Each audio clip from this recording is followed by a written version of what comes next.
Good morning, and thank you for the opportunity to present here at the Digital Euro Conference. My name is Schumacher.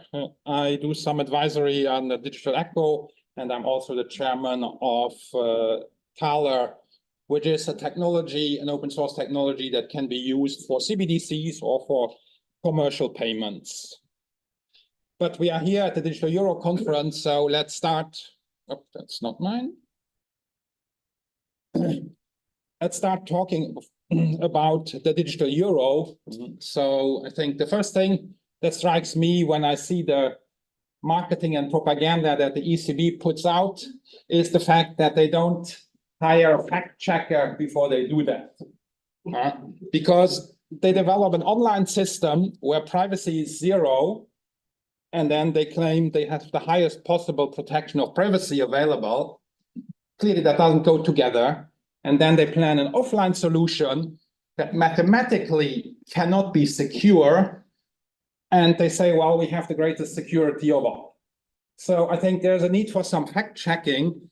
And I will leave it at that because we could speak the whole session about the digital euro. I have a book, Decoding the Digital Euro, where I jump into that. And there will be a copy available to everybody online and offline. Who wants one? I'll come back to that at the end. But let's move on to the subject of Thaler. So as I said, Thaler is an open source solution that can do CBDCs and other payment, commercial payments. Some of you might have heard of the BIS project Tourbillon, which introduced privacy-preserving payments with a similar technology. So Thaler is the most advanced iteration of that technology and will basically go live with commercial operations this year. So we'll come back on that. And it is a token-based system. So it's not account-based, it's not DLT-based. It can run on a DLT, but it's an actual token that you have in your wallet. So the newspapers have picked up on Thaler as well, and compared to the digital euro, I will not going to do that. I leave that to you. You can take the book and then compare item by item and then come to your own conclusions. The newspaper have picked that up because Thaler is actually financed by the EU and by Switzerland and is coming to market this year. So what do we address? What are challenges in the payments market today?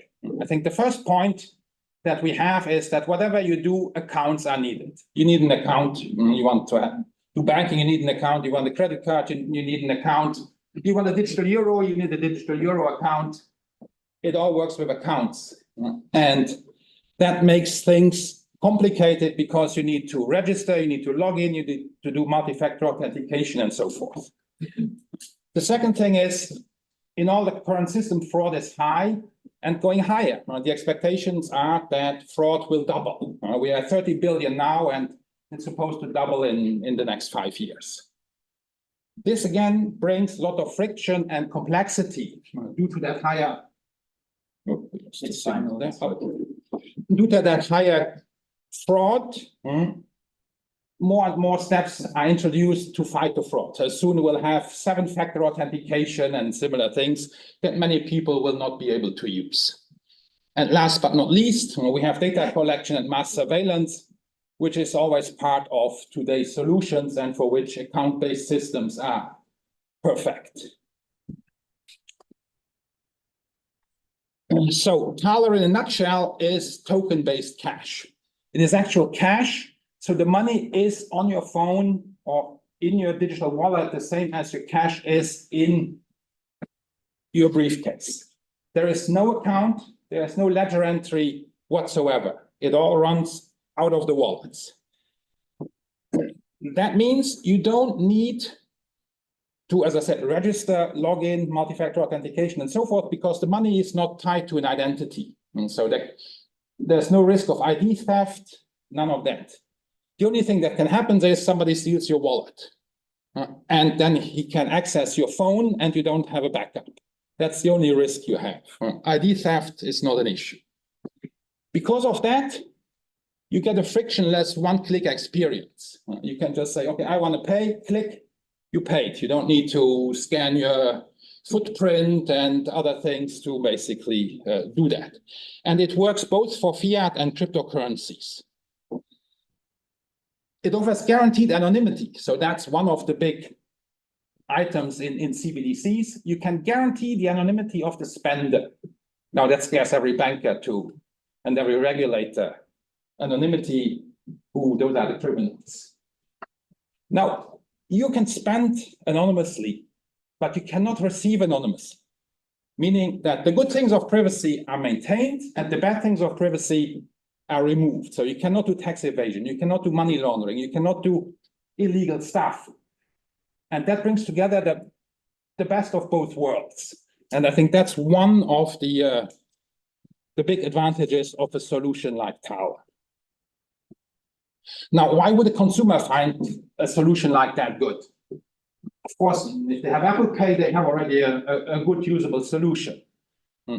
But like that, it is convenient. You can basically pay with one click in any currency. The one thing where nobody can compete is privacy preserving. So it does not share any information unless you agree to share that information. It's friction-free. So as I said, no login, no multi-factor authentication, none of that. And no account required. No bank account, no digital euro account, no account required. Why would a merchant want this? One, you get instant clearance. You get your money immediately with the one click. So you get Amazon one-click checkout without having to sign up with Amazon. It's easy and compliant because it doesn't collect any personal data. You don't have any headaches with PCI DSS compliance or GDPR compliance or any of that. And it's extremely fast and efficient. So the operating cost of the system is minimal. We have proven 30,000 transactions per second. 2 years ago, I think we could show around 100,000 now. So we can do transactions of 0.1 cent or 1 cent in a still economically viable fashion. And this gives you an idea of how the architecture looks in case of a commercial operation. And so this one. So the customer basically makes a wire transfer from his bank to the bank of the Tower exchange, who then issues the tokens. Here it functions like an ATM machine. So once you get the tokens, the association with your bank account gets lost, and the tokens are as anonymous in the wallet like your banknotes or your coins. And then you can spend them here with a merchant or in peer-to-peer transactions. And at the exchange, you can configure fees. You can say, okay, if you put money in, you pay something, or if you do a transaction, you pay something, or if you take money out, you pay something. That's all configurable as you like. And of course, the same model works for a central bank. In case of a central bank, you would not need an escrow account because the central bank doesn't need to keep the money in escrow. But that's basically the architecture of the system. When it comes to form factors, we cover the normal form factors. I think a couple of things I just want to point out here. We have standardized with the IETF a payment link under RFC 8905 that allows you to basically pay with a link, and you can also basically put that link into emails and messages and so forth and pay instantly with that. And for the merchants, we have a possibility to have the merchants offline and still be secure. We have developed some technology to make sure that the merchant knows he got paid and paid the right amount. And we have patented that to allow offline merchant operations at very low cost. And the last difference is we have also browser plugins, because when I have my phone, it's not easy to do e-commerce. When I have a QR code on my display, it's hard to scan it with my camera. So if I have my computer and I do e-commerce there, I have the wallet in the browser, I can basically work from there. So those are kind of the main additions to what you usually see. So if we come back to use cases, as was mentioned before, and microtransactions. When we talk microtransactions, of course, IoT, machine to machine are the big cases, but one that is so obvious to me is basically content. I use Twitter a lot. You click on an article, it takes you to a registration page or a paywall. 100% of the time, I'm gone, and everybody else as well. So if I had the option to basically say, I click the article, it takes me to a page, it says, read the article for 10 cents with one click, I would read all of them because I wanted to read the article. It was frictionless, one click, and it costs 10 cents. I would buy them all. So that's a very simple application of this microtransactions, and this is a big microtransaction, 10 cents. As I said, we can do 0.1 cent still in an economically viable fashion. So, as I mentioned before, you can also have a cost-efficient solution for brick and mortar merchants. So I go into the bakery. He can just display his QR code. I scan it with my phone. €1.50. I get the baguette and I leave. But we can even secure that with a patented tool that ensures the baker that he got the payment, or that he even got the payment and the right amount without him being online with everything anywhere. So just wanted to mention that. And the system allows to basically do instant or deferred payment over any communication channel that your device offers. This is a screenshot of the iOS wallet, and let's just run through it quickly. So I said, okay, here we have, this is the balance. We have here a currency called Kudos. The wallet can do multi-currencies, but we just created one called Kudos, and I want to send some money. So let's go through that. So I need to fill in how much money I want to send, 50, why, on my part of the taxi ride. I can put in an expiry. So I said, okay, here I put in 3 minutes as an expiry. And then I say, okay, I'm going to send the 50 Kudos. Puts me to the next screen. If the person is next to me, can scan the QR code and the deal is done.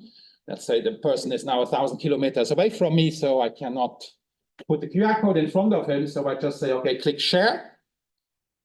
It brings up the share options of my iPhone. So I could take Messenger or Mail or whatever I have there.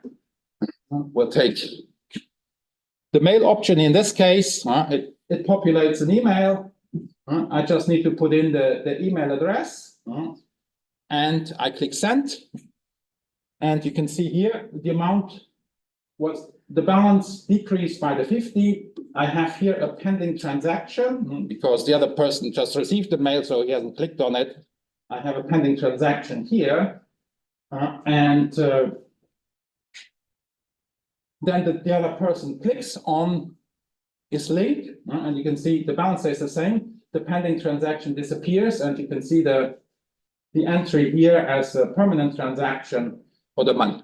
If he doesn't click on the link, you will see an expired transaction there, and because the link expired before it was consumed.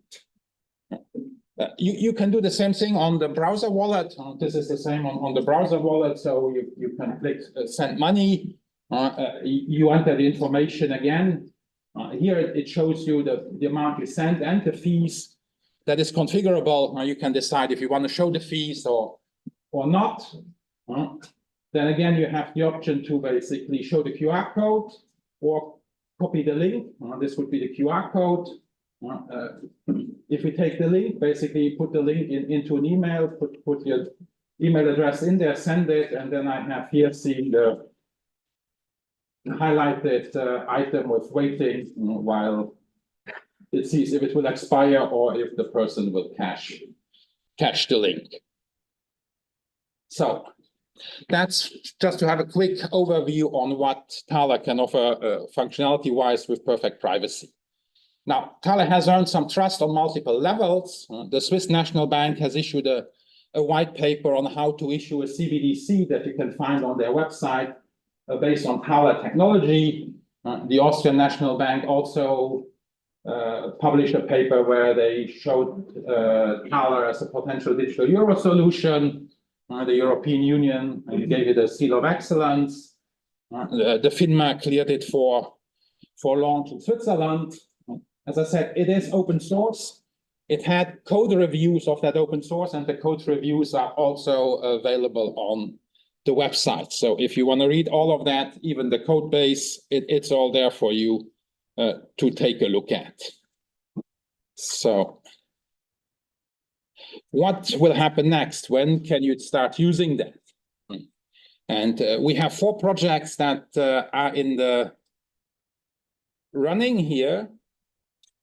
We will go live with a city currency in Basel. So Basel has the city currency called Netzbon since the 90s. That will be basically put onto Thaler, and that will be the first actual go live that we'll have. And there we're talking weeks, not years. So somewhere in the first half of the year, that will go live. The second go live will be a privately backed digital Swiss franc under the FINMA sandbox. So that should also come in the first half of the year after basically the Basel go live. Then we will go live in the Eurozone with a private digital euro backed by the German GLS bank. So it is commercial bank money, it's not central bank money. So at best it's a synthetic CBDC if they put the escrow with the central bank. And it will also go live in Hungary with a digital forint backed by the Hungarian Magnet Bank. And so those are the projects that are running right now that will come live over the next 18 months, and the first ones within 2-3 months. So if you want to use Thaler, just go visit Basel. That will be your first possibility to do that. If you like to integrate Thaler, or if you want to operate Thaler as an e-money provider, you can even get some free money. The NLNet Foundation has a program called NGI Thaler, where you can apply to get some grants to integrate Thaler with your solution, or to basically launch an additional Thaler operation as an e-money provider like GLS Bank or Magnet Bank. Now, the thing that Thaler does is it turns the world upside down. I was a group CIO for 15 years, and we always taught people, you must have a password that's this long with all kinds of crazy characters that you will never remember. Make it unusable in order to get privacy and security. Well, Thaler does the opposite. You get more security and more privacy, and with a one-click experience. So that's basically, I think, the key advantage, that you can turn basically what we are used to upside down. Right? Guaranteed anonymity for the spender, maximum security with a one-click usability. So that is what counts. So in order to get your copy of the book, DHL caused some challenges. So I got a few extra gray hair because of their super customer service, but the book is supposed to arrive. So after lunch, I'll be out there in the breaks. Come and pick up your copy if you want one. And if you're online, either just scan the QR code or send me an email to book@digitalecho.com with the 1984 code, and I will send you an ebook of it. And that's basically it. There's another book coming out that's much more detailed. If you really want to know everything, that's coming out in April. But 000, so my time is up. Thank you.